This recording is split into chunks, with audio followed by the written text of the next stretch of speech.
This is Bruce Steinberg of www.brucesteinberg.net reporting on the November 2006 U.S. employment situation. From the Household Survey, officially called the Current Population Survey or CPS, the unemployment rate was essentially unchanged with a 0.1% rise, which was not unexpected, to 4.5%. This was because the total labor force in November grew by 383,000 to more than 152 million. The number of employed persons increased by 277,000 to more than 145 million. There were only 106,000 more unemployed persons, which stands at 6.8 million, and the number of persons not in the workforce declined by 153,000. From the Survey of Businesses, the Current Employment Statistics Program or CPS, but often referred to as the Job Survey or Report, job growth was above some estimates and in line with others at 132,000, which was about 20,000 less than the monthly average for the past 6 months. The goods-producing sector's loss of 40,000 jobs was because, no surprise here, the disappearance of manufacturing jobs, down 15,000 in November, while the construction sector continued to tear down jobs with a loss of 29,000 jobs in November. Natural resources and mining, which is also part of the goods-producing sector, was able to load up 4,000 more jobs in November.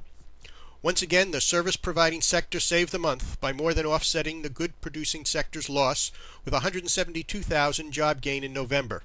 The retail trade sector, as expected, ran up jobs in November with a net gain of 20,000 jobs. Professional and business services obviously were busy again in November with 43,000 more jobs, with 4,800 of those in management and technical consulting services. Education and health services continue to remain healthy with 41,000 new jobs. Home health care services, a subsector, added 3,600 jobs in November, while hospital registered 6,300 more jobs. Leisure and hospitality continue to keep out the welcome mat for new workers. It was up 31,000 jobs.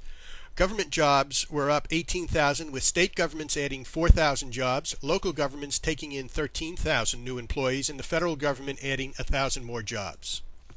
For those of you in the staffing sector, temporary help services employment gained 4,800 jobs in November to rise to 2,595,900. That's seasonally adjusted.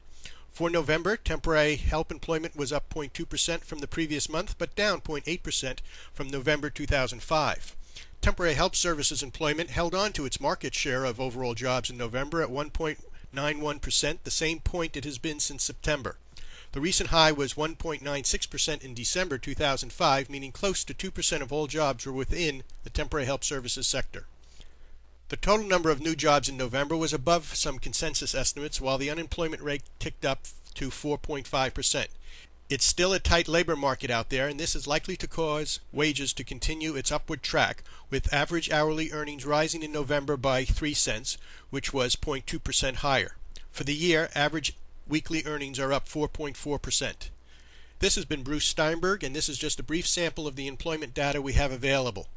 A video version of this report, complete with charts and graphs, can be found at www.brucesteinberg.net.